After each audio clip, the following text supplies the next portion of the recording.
मित्रों, आज की कहानी बहुत ही दर्द भरी है और प्रेरणादायक है। एक सौतेली मां जिसने अपनी सौतेली बेटी को जंगल में फेंक दिया ताकि जंगली जानवर खा जाए, लेकिन ईश्वर की मेहरबानी कि उसे एक बेजुबान बंदरिया ने कैसे पाला। आइए सुनते हैं यह खूबसूरत कहानी। मित्रों, किसी गांव में किसान रहता था। उसकी शादी को काफी साल हो चुका था। वह बे औलाद था। फिर उस किसान ने बच्चे के लिए दूसरी शादी की।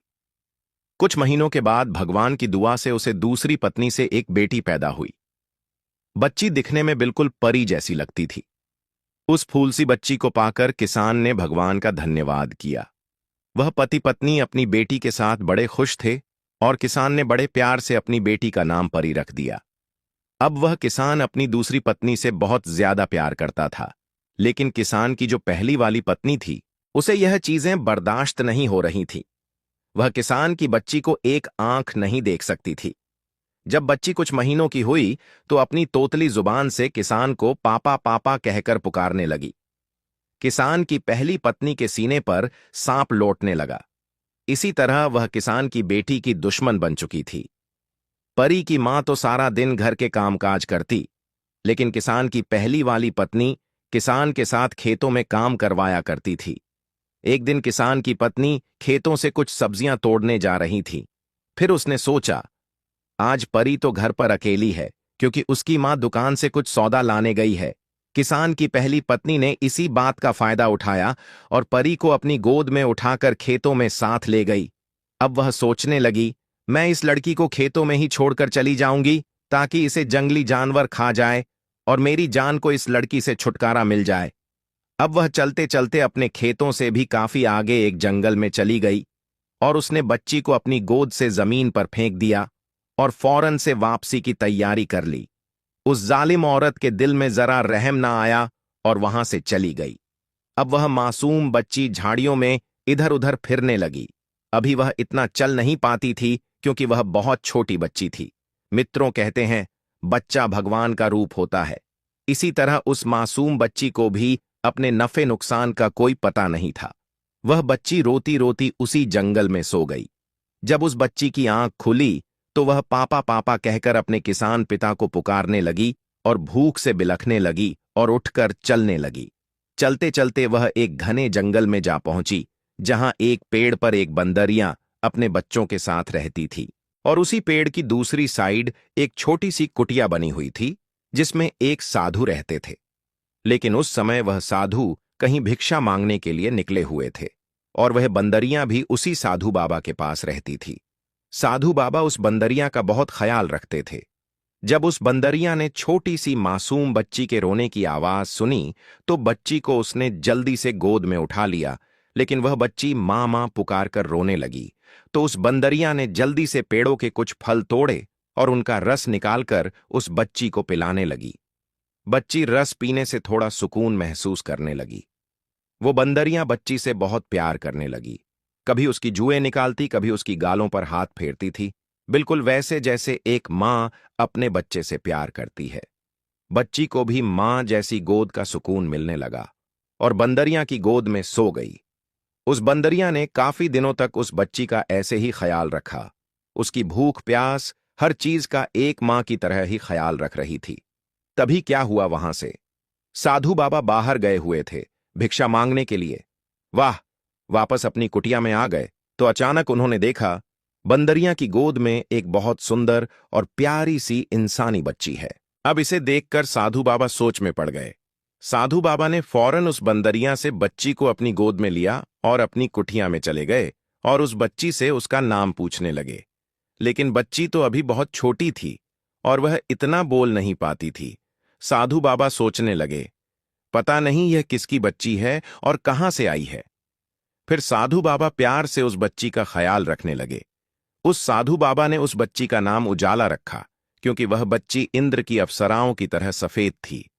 अब वह बच्ची कुठिया से बाहर निकलकर हर रोज उस बंदरिया के बच्चों के साथ खेलती और वह बंदरिया सुबह शाम उस इंसानी बच्ची की बड़े प्यार से देखभाल करती थी। वह बंदरिया साधु बाबा का ख्याल तो रखती थी, अब वह इंसानी बच्ची का भी बहुत ख्याल रखती थी। कभी उसे फलों का रस पिलाती तो कभी उसे अपना दूध पिलाती तो अब भी गाय का पिला देती। क्योंकि उस बाबा ने एक गाय भी पाल रखी थी। जब वह 6 साल की हो गई तो वह साधु बाबा को बाबा बाबा कहकर पुकारने लगी और उस बंदरिया को ही अपनी मां समझती थी, क्योंकि वह बच्ची उन बंदरिया के बच्चों में ही तो पली थी। बाबा जब भगवान भोलेनाथ की पूजा पाठ करते तो वह बच्ची भी उन्हीं के पास बैठकर भगवान भोलेनाथ की पूजा पाठ करने लगती। जब वह मंत्र पढ़ते तो वह बच्ची भी मंत्रों को पढ़ती। बाबा ने उस बच्ची को बहुत अच्छे संस्कार दिए थे। अब वह बच्ची 15 साल की हो चुकी थी। अब तो उजाला पहले से भी ज्यादा खूबसूरत दिखने लगी थी और जंगल के जानवर, परिंदे और वह बंदरियां ही उसके दोस्त थे। वह बंदरियां उजाला को सूखी लकड़ियां जंगल से इकट्ठी करके लाकर देती और वह बाबा और खुद के लिए और बंदरियां के लिए भोजन बनाती। एक दिन वह साधु बाबा उजाला से कहने लगे, बेटी, मुझे दूसरे शहर में भिक्षा मांगने के लिए जाना पड़ेगा। मैंने तुम्हारे लिए इस कुटिया में हर चीज का बंदोबस्त कर दिया। तुम्हें कहीं भी बाहर जाने की जरूरत नहीं और यह बदरिया तुम्हारे साथ होगी। इसको तेरी देखभाल के लिए छोड़ के जाता हूं। यह बंदरिया तो तुम्हें जंगल से लकड़ियां लाकर दिया करेगी और नदी से पानी भी यही लाकर देगी। बस तुम इस कुटिया के अंदर ही खाना बनाना और तुम बाहर बिल्कुल ना निकलना। मित्रों, इतना कहकर वहां से वह साधु बाबा चले गए। अब उजाला और बंदरियां ही उस कुटिया में रह गए थे। उजाला अब साधु बाबा की तरह ही कुटिया में बैठकर भगवान शिव की पूजा पाठ करती और उसके इर्द गिर्द बंदरियां के बच्चे और बंदरियां बैठकर उसके मंत्रों को सुनते। शाम को जब उजाला ने खाना बनाया तो पूजा पाठ करने का वक्त हो गया। जब वह भगवान भोलेनाथ की पूजा पाठ करने में व्यस्त थी तो बंदरिया के एक बच्चे ने सारा खाना खराब कर दिया। जब उजाला ने पूजा पाठ करके उठी तो उसने देखा बंदरिया ने सारा खाना खराब कर दिया है। तो वह उस बच्चे को कहने लगी, तुम बड़े खराब हो, सारा खाना अकेले खा गए, दूसरों का तुम्हें ख्याल नहीं आया। उजाला ने उसे हल्का सा थप्पड़ लगाया तो बंदरिया के बच्चे को गुस्सा आ गया। तो उस बंदरिया के बच्चे ने चूल्हे की आग में पानी फेंककर आग को बुझा दिया। उजाला ने यह सब देखा तो परेशान हो गई और सोचने लगी, मुझे आग जलाने में बड़ी मुश्किल होती है, अब मैं कैसे आग जलाऊंगी। करते करते सारा दिन गुजर गया। अब उजाला खुद भी भूखी रही और वह बंदरियां और उसके बाकी बच्चों ने भी कुछ ना खाया। अब वह बंदरियां का बच्चा बड़ा पछताता रहा था कि मैंने आग क्यों बुझाई, इसी वजह से हम सबको भूखा रहना पड़ा। आखिरकार उजाला झोपड़ी से बाहर निकल आई। उसे एक दूसरी झोपड़ी के बाहर धुआं उठता दिखाई दिया तो वह उस धुएं को देखकर झोपड़ी का पास गई जहां से धुआं निकल रहा था। उस कच्ची झोपड़ी के अंदर एक राक्षसी बुढ़िया थी। बुढ़िया का एक बेटा भी था जो कि बड़ा आदमखोर था। उसको इंसान की खुशबू आते ही फौरन पता चल जाता था। जब उस बुढ़िया ने उजाला को देखा तो उसके मुंह में भी पानी आ गया और ख्यालों में उजाला को खाने के लिए सोचने लगी, काश इस वक्त मेरा बेटा घर पर मौजूद होता तो इस इंसानी लड़की को कभी ना जाने देता। अब उसने प्लान बनाया, जब तक मेरा बेटा नहीं आता मैं इस लड़की को बातों में लगाकर इधर ही रोके रखूंगी। फिर वह बुढ़िया उजाला से कहने लगी, आओ बेटी, कैसे आना हुआ, तुम कौन हो और कहां से आई हो। उजाला कहने लगी, मैं अपने बाबा की लाडली बेटी हूं जो कि बहुत ही निक है। इस वक्त वह दूर वाले गांव में भिक्षा मांगने के लिए गए हैं और मैं घर पर अकेली हूं। बंदरिया के शरारती बच्चे ने चूल्हे से आग बुझा दी। आप मुझे थोड़ी सी आग दे दें ताकि हम अपना खाना बना सकें।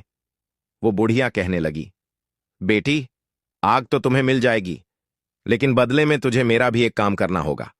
मैं बूढ़ी औरत हूं और मुझसे घर का काम बहुत मुश्किल से होता है। मेरा बेटा आने वाला है, उसे बहुत भूख लगी होगी। दूसरी साइड बजरे के दाने पड़े हैं, तुम चक्की में पीसकर उसका आटा बना दो। उजाला ने जल्दी से बजरे पीस दी और बुढ़िया के पास आई और कहने लगी, अम्मा, मैंने आटा पीस दिया, अब जल्दी से मुझे आग दे दो ताकि मैं अपने घर चली जाऊं। बुढ़िया कहने लगी, मेरी बच्ची, तुम कितनी अच्छी हो, और देखो ना मेरा घर कितना गंदा हो रहा है, और देखो ना मेरी तो हड्डियों में इतनी जान नहीं कि मैं काम कर सकूं। तुम तो जवान जाहिल हो, मेरे घर की थोड़ी सफाई कर दो। उजाला ने फौरन से झाड़ू पकड़ा और जल्दी से पूरे घर की सफाई कर दी। लेकिन वह बुढ़िया बार बार बाहर का रास्ता देख रही थी और दिल ही दिल में सोच रही थी, आखिर मेरा बेटा आज जल्दी घर क्यों नहीं आ रहा, पता नहीं क्यों वह आज देर कर रहा है। अब मैं और कितने बहाने इस लड़की के आगे लगाऊं। इतनी देर में उजाला फिर बुढ़िया के पास आई और कहने लगी, अम्मा, मैंने तुम्हारे घर के सारे काम कर दिए, अब तो मुझे आग दे दो ताकि मैं अपने घर चली जाऊं। बुढ़िया कहने लगी, बेटी वाकई तूने तो सारा काम कर दिया, बस मेरा एक और काम कर दो, पास वाले कुएं से मुंह बुढ़िया के लिए थोड़ा सा पानी ला दो। उजाला ने जल्दी से घड़ा पकड़ा और नदी से पानी ले आई। अब बुढ़िया से कहने लगी, अम्मा, अब तो मैं घर जाकर ही रहूंगी क्योंकि मुझे बहुत देर हो गई है, आपने मुझे आग नहीं देनी तो ना दे। बुढ़िया कहने लगी, बेटी कैसी बातें कर रही हो बेटी, तुम तो बहुत अच्छी हो, ये लो आग और ले जाओ, और एक मुट्ठी बजरा भी जाते हुए ले जाना, जहां जहां से तुम गुजर कर जाओगी वहां वहां ये बजरे छींटती जाना। उजाला ने फिर ऐसा ही किया। चलते चलते वह रास्ते से आ गई। अब उजाला ने जल्दी से आग जलाई और झट से खाना बना लिया। सबसे पहले उसने बंदरियां और उसके बच्चों को खाना दिया, इसके बाद उसने खुद खाना खाया।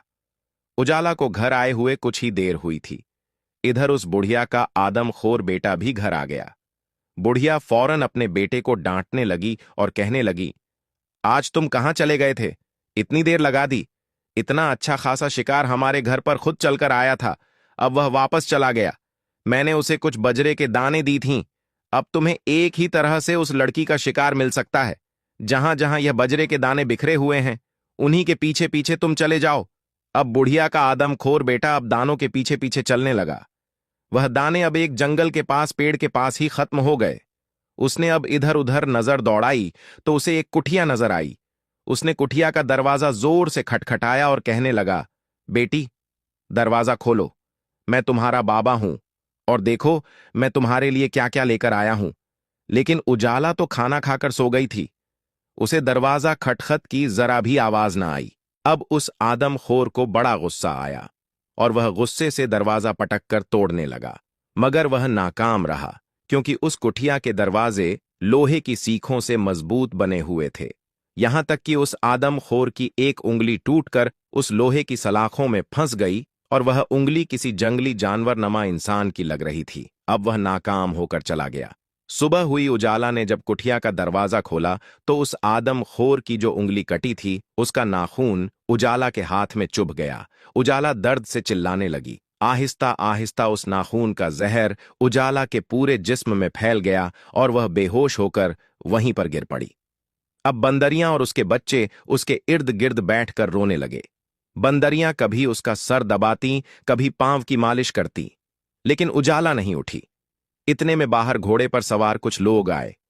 उनमें एक राजा था और बाकी उसके मंत्री और दरबारी थे। वह शिकार करने के लिए निकले थे। राजा ने अपने मंत्री को हुक्म दिया, यहीं पर अब खेमा लगाया जाए। राजा की नजर जब झोपड़ी पर पड़ी तो उसने मंत्री से कहा, इसके अंदर जाकर तो देखो, ये झोपड़ी अंदर से दिखने में कैसी है। जब राजा का मंत्री झोपड़ी के अंदर गया और झट से ही बाहर आ गया। राजा ने पूछा, क्या हुआ? तो उसने बताया, उस झोपड़ी का दरवाजा तो पहले ही खुला हुआ था और अंदर एक बहुत ही खूबसूरत लड़की बेहोश पड़ी हुई है। उसके पास एक बंदरियां बैठी हुई है जो कि रो रही है। राजा ये सुनकर बड़ा हैरान हुआ और उसको दिलचस्पी हुई कि मैं खुद अंदर जाकर देखूं, आखिर यह मामला क्या है। राजा ने मंत्री को हुक्म दिया, उस लड़की को झोपड़ी से बाहर निकाला जाए। जब उस लड़की को बाहर निकाला गया तो राजा ने लड़की के सीने के पास अपना कान लगाकर सुना तो उसे पता चला कि अभी भी उसकी सांसें चल रही हैं और लड़की भी बहुत खूबसूरत है। फिर राजा की निगाह उस लड़की की हथेली पर पड़ी तो उसने देखा उसके हाथ में एक खतरनाक नाखून चुभा हुआ था। जैसे ही उस लड़की की हथेली से नाखून को निकाला गया तो वह लड़की फौरन से उठकर बैठ गई। राजा ने कहा, मैं इस राज्य का राजा हूं और मैंने तुम्हारी जान बचाई है। राजा बोला, अब तुम बताओ, तुम कौन हो और यहां पर अकेली क्यों रहती हो, और इस बंदरियां से तुम्हारा क्या रिश्ता है? ये तुम्हारे लिए बड़ा रो रही थी। लड़की बोली, महाराज, मैं अकेली कहां हूं, मैं एक साधु बाबा की बेटी हूं और यह बंदरियां मेरे बचपन की साथी हैं। मेरे बाबा कुछ भी भिक्षा मांगने गांव में गए हुए हैं, बहुत जल्द वापस आ जाएंगे। राजा कहने लगा, तुम तो हद से ज्यादा खूबसूरत हो, अगर तुम चाहो तो तुझे मैं अपने महल ले जा सकता हूं और तुम्हारे बाबा को भी हम उधर ही बुला लेंगे और इस बंदरियां के लिए भी शानदार कुठिया का इंतजाम कर देंगे। बस तुम मेरे साथ चलो, क्योंकि एक लड़की का जंगल में अकेला रहना अच्छी बात नहीं है। उजाला मान गई। जब राजा उजाला और उसके साथी बंदरियां को लेकर महल में पहुंचे तो राजा की मां कहने लगी, बेटा, तुम इस लड़की को किस रिश्ते से यहां लेकर आए हो? ऐसे तो लोग बातें करेंगे। तुम ऐसा करो, इसके साथ विवाह कर लो। इस लड़की की इज्जत और मान सम्मान भी बच जाएगी। फिर चंद ही दिनों में उजाला के साथ राजा ने विवाह कर लिया। अब उजाला राजा की रानी बन गई थी। उस राजा की पहले भी एक रानी मौजूद थी। राजा को उजाला से बहुत मोहब्बत हो गई। वह उसका बहुत ख्याल रखता था। उसने अब उसकी देखभाल के लिए एक दासी भी रख दिया। वह दासी बुढ़िया थी, जो उजाला को बहुत अच्छी लगती थी, क्योंकि वह दासी उजाला को बेटियों की तरह प्यार देती थी। एक दिन वह बुढ़िया उजाला से कहने लगी, बेटी, जरा अपने सौतन से बचकर रहना। यह बहुत होशियार है। यह तुम्हें नुकसान पहुंचा सकती है। उजाला कहने लगी, बड़ी अम्मा, ऐसा नहीं सोचते। वह तो मुझे बहनों की तरह मानती है, और वह भी इस राजमहल की रानी है। मैं भी रानी हूं, तो वह मुझसे क्यों जलेगी? बूढ़ी अम्मा की समझ में कुछ ना आया और उसने ऐसे ही सर हल्ला दिया। अब उजाला अपने सौतन के कमरे में अक्सर चली जाया करती थी और उससे बातें भी किया करती थी। उजाला की सौतन बड़ी तेज थी। वह उस पर अपने जलन का इजहार नहीं होने देती थी। एक दिन वह दोनों महल के बाहर खड़ी थी। उजाला के साथ उसकी बंदरियां भी थीं। उजाला की सौतन कहने लगी, उजाला, तुम तो बड़ी खूबसूरत हो और जेवर पहनने से तो और भी ज्यादा खूबसूरत दिखाई देती। नदी के बिल्कुल करीब जाके तुम अपने परछाई में देखो तो सही, तुम कितनी खूबसूरत हो। उजाला अपनी सौतन के साथ चलने लगी तो बंदरियां उसको साड़ी के पल्लू को पकड़कर उसे खींचने लगी, जैसे वह उजाला को रोकना चाहती थी कि इसके साथ मत जाओ। लेकिन उजाला को उसकी इस हरकत पर गुस्सा आया। उसने बंदिया को झटक दिया और कहने लगी, क्या मसला है? कभी तो मेरा पीछा छोड़ दिया करो। और फिर दोनों एक नदी किनारे चलने लगी। पूजा, उजाला अब नदी के पानी के बिल्कुल सामने खड़ी होकर आपस में अपने आप को देखकर खुश हो रही थी। इतनी देर में उजाला की सौतन ने उसे उसी नदी के पानी में धक्का दे दिया। उजाला को तैरना नहीं आता था। उजाला चिल्लाने लगी और उजाला की सौतन वहां से भागकर अपने राजमहल में आ गई। राजा जब वापस आया तो उजाला को ढूंढने लगा। जब उसे उजाला कहीं नजर न आई तो वह अपनी बड़ी रानी के सहन कक्ष में आया और पूछने लगा, मेरी उजाला कहाँ है? मुझे लगता है तुमने उसे कोई नुकसान पहुंचा दिया। रानी कहने लगी, महाराज, मैंने उसका कोई नुकसान नहीं किया। जरूर इस बंदरिया ने ही उजाला के साथ कुछ किया है, क्योंकि यह बंदरियां हर वक्त उसके साथ ही चिपकी रहती थी। राजा को उस बंदरिया पर बड़ा गुस्सा आया और उसने अपने मंत्री से कहकर बंदरिया को जंजीरों में जकड़कर एक कमरे में बंद करवा दिया जाए। लेकिन राजा को कहीं भी सुकून नहीं आ रहा था। वह पागलों की तरह उजाला को ढूंढता था। राजा न खाता था न पीता था। हर वक्त खुद को कमरे में कैद कर रखता था। एक दिन राजा का गुजर उस नदी किनारे से हुआ तो उस नदी में एक कमल गट्टा का फूल उगा हुआ था। राजा की नजर जब उस फूल पर पड़ी तो उसको उसमें भी उजाला का चेहरा नजर आ रहा था। जब राजा उस फूल के करीब गया तो उस फूल ने झुककर राजा को राम राम किया। राजा फूल से कहने लगा, क्यों? तुम मुझे मेरी उजाला की याद दिला रहे हो? वह भी तुम्हारी तरह ही खूबसूरत और नाजुक थी। पता नहीं कहां चली गई है। अब राजा अपना दिल लगाने के लिए अक्सर उस नदी के पास बैठ जाता और उस फूल से बातें करता। बड़ी रानी को जब यह शक हुआ तो वह एक बार फिर से गुस्से में आ गई। उसने एक सैनिक को बुलाकर हुक्म दिया, जो नदी के बीच बड़ा सा फूल उगा है उसे तुम जड़ से काट डालो। सैनिक ने बिल्कुल ऐसा ही किया। जब राजा दूसरे दिन नदी किनारे पहुंचा तो उसे फूल नजर न आया, क्योंकि वह फूल सैनिक ने जड़ों से निकालकर एक तरफ फेंक दिया था। लेकिन वहीं पर एक सेब का पौधा उग गया था, जो बड़ा सुंदर था और उस पर छोटे छोटे खूबसूरत फूल लगे हुए थे। फिर अचानक उस पर एक बहुत बड़ा सेब लग गया, जो आम सेबों से बहुत बड़ा था।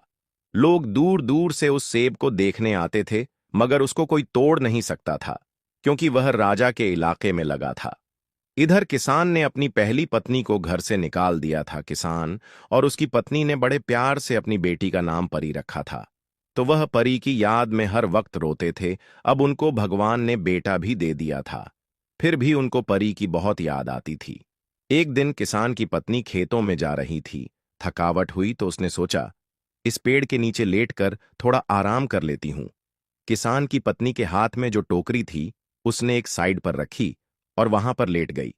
जब उसकी आंख लगी तो वह बड़ा सा सेब टूटकर उस टोकरी में गिर गया। जब वह उठी तो परेशान हो गई।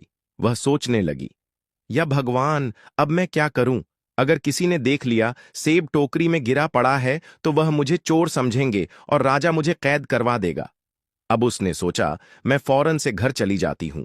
उसने टोकरी वैसे ही उठाई और अपने साड़ी के पल्लू से ढककर फौरन घर आ गई और अपने पति से कहने लगी, आज मैं आपको बताऊं कि मुझे क्या मिला है?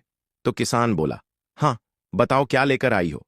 फिर किसान की पत्नी ने सारी कहानी किसान को बताया और फौरन से टोकरी पर से कपड़ा हटाया तो वहां पर सेब मौजूद नहीं था, बल्कि सेब की जगह पर एक नन्ही मुन्नी बच्ची थी। वह दोनों पति पत्नी यह देखकर बड़े खुश हुए और किसान की पत्नी ने जल्दी जल्दी बच्ची को टोकरी से निकाला और कहने लगी, इतनी खूबसूरत बच्ची है, मैं इसकी जरूर परवरिश करूंगी। जब उसने बच्ची को उठाकर एक जगह बिठाया, वह देखते ही देखते एक जवान लड़की बन गई। इधर साधु बाबा जब कुटिया में आया तो देखा ना वहां पर उजाला थी और ना ही उसकी बंदरियां मौजूद थीं। अब तो साधु बाबा पागलों की तरह पूरे जंगल में अपनी उजाला को ढूंढने लगे, क्योंकि उन्होंने उजाला को बड़े लाड़ और प्यार से पाला था। लेकिन उजाला उनको कहीं नजर ना आई। फिर वह बाबा अपनी बेटी की तलाश करते करते राजा के महल में पहुंच गए। राजा की नजर जब उस साधु बाबा पर पड़ी तो राजा फौरन उठकर खड़ा हो गया और कहने लगा, बाबा कहिए, आपका कैसे आना हुआ? फिर उस साधु बाबा ने सारा माजरा सुनाया कि ऐसे में अपनी बेटी को जंगल में एक बंदरिया की हिफाजत में छोड़कर खुद बाहर के लिए चला गया था, लेकिन जब वापस आया हूं तो मेरी बेटी वहां मौजूद नहीं है। यह सुनकर राजा आश्चर्य में पड़ गया, क्योंकि अब उसे मालूम हो चुका था वह उजाला इस साधु बाबा की ही बेटी थी। फिर राजा ने बाबा को अपना सारा वाकया सुनाया तो बाबा हैरान हो गए और कहने लगे, मेरी बेटी उजाला मर नहीं सकती, क्योंकि मैंने उसे ऐसी ऐसी तंत्र मंत्र और विद्याएं सिखाई थीं, वह मेरी बच्ची अपनी खुद की हिफाजत कर सके और कोई शैतानी ताकत उसे नुकसान ना पहुंचा सके। अगर कोई नुकसान पहुंचाने में कामयाब हो भी गया तो मेरी बेटी फिर भी बचकर सामने आ जाएगी, किसी इंसान की सूरत में या फिर किसी फल की सूरत में, क्योंकि जब तक यमराज का हुक्म ना हो कोई भी मेरी बेटी को मार नहीं सकता। राजा ने फिर खुलकर साधु बाबा को सारी हकीकत बताई। वह मेरी पत्नी है और मैं उसे अपनी पटरानी बना चुका हूं और अब वह मुझसे बिछड़ चुकी है। साधु बाबा ने राजा से कहा, पता नहीं मेरी बेटी की किस्मत में लिखा ही कुछ ऐसा है। पहले तो वह अपने मां बाप से बिछड़ी और जवान होने के बाद जहां उसने आंखें खोलीं वहां अपने बाबा से बिछड़ गई, अब अपने पति से बिछड़ गई। अब मेरा मालिक ही जानता है इसमें उस बच्ची की क्या गलती है। राजा ने साधु बाबा को एक कमरा दिया जहां वे साधु बाबा बैठकर अपनी तंत्र मंत्र शक्तियों से देख सकते हैं। फिर जब बाबा ने उस कमरे में जाकर बैठा और अपने तंत्र मंत्र की शक्तियों से आंख बंद कर ध्यान दिया तो उसने देखा कि एक तरफ नजर दौड़ाई तो वहां पर बंदरियां कैद थीं और रो रही थीं। बाबा ने राजा से कहकर फौरन उस बंदरियां को आजाद करवाया। वह बंदरियां आजाद होते ही राजा के कपड़ों को पकड़कर खींचने लगी तो राजा को बंदरियां पर गुस्सा आया, लेकिन साधु बाबा ने कहा, यह बेजुबान तुझे कुछ बताना चाह रही है। फिर वह बंदरियां राजा को कपड़ों से खींचते खींचते किसान के दरवाजे के पास ले गई। किसान के दरवाजे के पास पानी का एक कुआं था जहां पर एक लड़की पानी भर रही थी। राजा ने गौर से देखा तो उसे वह लड़की उजाला जैसी लगी। जब राजा लड़की के करीब पहुंचा तो इतनी देर तक वह घर के अंदर जा चुकी थी। राजा के पास ही खड़ी बंदरियां किसान का दरवाजा पटकने लगी। इतने में किसान की पत्नी ने आकर दरवाजा खोला तो राजा ने कहा, अभी अभी जो लड़की अंदर गई है वह मेरी पत्नी है। किसान की पत्नी बोली, महाराज राम राम, कहां आप और कहां हम गरीब लोग? यह मेरी बेटी है, आपकी पत्नी कहां से हो गई? राजा मायूसी से वापस लौटने लगा, लेकिन बंदरियां फौरन किसान के घर में घुस गई। जब उसने अंदर जाकर देखा तो उजाला एक कमरे में बैठी हुई थी। उजाला ने फौरन बंदरियां को पहचान लिया और गले लगाकर खूब रोई और किसान की पत्नी को यानी उजाला ने अपनी मां को सारी कहानी सुनाया। मेरी मां घर के कामकाज करती थी और मेरी दूसरी मां खेतों का काम करती थी। एक दिन मेरी सौतेली मां ने मुझे उठाया और मुझे ले जाकर जंगल में फेंक दिया और मुझे पलट कर भी ना देखा। मैं रोती रही, इधर उधर भटकती रही और भूखी प्यासी थी। फिर मुझे इसी बंदरिया ने सहारा दिया और मां बनकर पाला। मुझे फलों के रस निकाल निकाल कर पिलाती रही। कभी कभी जब मुझे ज्यादा भूख लग जाती थी तो यह स्वयं अपना दूध भी पिला दिया करती थी और मेरा पेट भरती रही। फिर मेरे पास एक साधु बाबा आए जिनका चेहरा बहुत ही तेजस्वी था। वह मुझे उठाकर अपनी कुठिया में ले गए और पापा बनकर मुझे पालने लगे। और यह बंदरियां भी उसी साधु बाबा की थीं। अब वह मेरे बाबा भी मुझे ढूंढ रहे होंगे, क्योंकि वह मुझे घर पर छोड़कर खुद बाहर गए हुए थे और मुझे अपने बाबा की बहुत याद सताती है। जब मेरे साथ जंगल में हादसा हुआ तो एक राजा ने मेरी जान बचाई। उजाला की मां बोली, इसका मतलब कि राजा ठीक ही बोल रहे थे। तुम उसी की रानी हो और मेरी बेटी हो, किसान की पत्नी। अपनी बेटी को गले लगाकर खूब रोई और कहने लगी, बेटी, क्या तुम अब महल जाना चाहती हो? उजाला बोली, अम्मा, अब अगर राजा को यह पता चल गया मैं एक महमूली से किसान की बेटी हूं, तो क्या वह मुझे दोबारा अपनी रानी बनाकर रखेगा? इतनी बात कही थी कि बाहर दरवाजे पर दस्तक हुई। जब दरवाजा खोला गया तो वहीं साधु बाबा और उनके साथ ही राजा भी खड़ा था। जब उजाला की नजर उस साधु बाबा पर पड़ी तो वह भागकर बाबा के सीने से जा लगी और फूट फूट कर रोने लगी। कहने लगी, बाबा, मुझे आपकी बड़ी याद आती थी, मैं आपके बिना रह ही नहीं सकती। साधु बाबा ने बेटी के सर पर हाथ रखा और कहने लगे, बेटियां ससुराल में अच्छी लगती हैं, देखो तुम्हारा पति तुम्हें लेने आया है। राजा उजाला के करीब आया और कहने लगा, देखो मेरी प्रिय रानी, आखिर मैंने तुम्हें तुम्हारी लाडली बंदरियां के जरिए ढूंढ ही लिया। उजाला बहुत खुश थी राजा। अब उजाला को लेकर फौरन महल पहुंचा और सबसे पहले काम उसने यह किया, राज दरबार में एक बैठक बुलवाई। उसमें मंत्री और उसकी दोनों रानियां और कुछ सैनिक भी थे। राजा ने कहा कि हमारी यह बड़ी रानी जो है बड़ी धोखेबाज और कपटी निकली। हमने इसे बहुत लाड़ प्यार दिया था, परंतु वह उसी का नतीजा है कि इसने हमारी आंखों में धूल झोंका है। इसे हम कड़ी सी कड़ी सजा देंगे। राजा ने फिर अपनी बड़ी रानी को सैनिकों से बहुत सारे कोड़े लगवाए। उसके बाद उसे काल कोठरी में बंद करवा दिया। फिर वह उजाला रानी अपने पिता समान साधु बाबा को भी महल में ले गई और बंदरियां को भी अपने साथ ही रखा। और अब वह सब मिलकर खुशी खुशी जिंदगी गुजारने लगे। तो मित्रों, यही थी एक बंदरिया और एक नन्ही सी बच्ची की कहानी। यह कहानी आप लोगों को कैसी लगी है? एक प्यारा सा कमेंट करके अवश्य बताना।